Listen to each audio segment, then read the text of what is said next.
I'm going to show you how to install an LX600 roof cargo crossbars.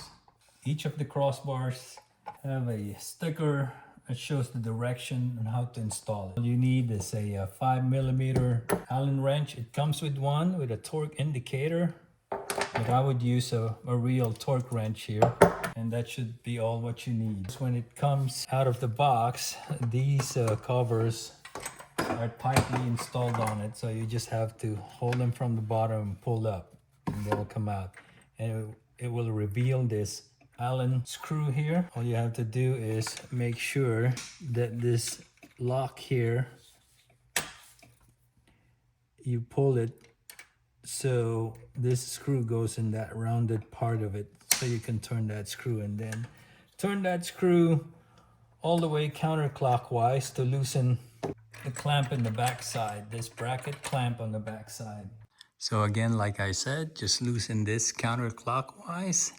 That will loosen that bracket back there, and make sure this angle here, the outboard angle clamp, goes to this ridge right here of the rails. And then that inboard clamp, make sure it catches those indentation in there, right there. Once they're in there, just turn this clockwise. I will use my Allen wrench here. Just make sure it's kind of firm in there, and do the other side. Just make sure that this is unlocked when you're turning that screw. Once it's hand tight, and make sure that those line up in those holes in there, then you can torque it down.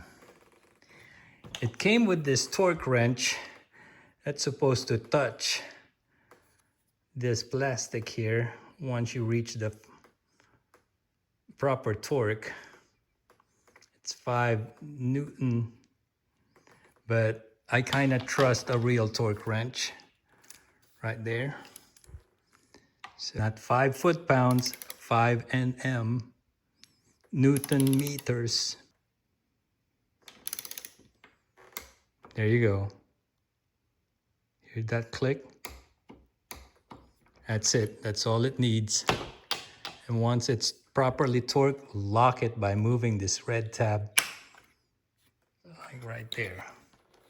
That's unlocked, and that's locked.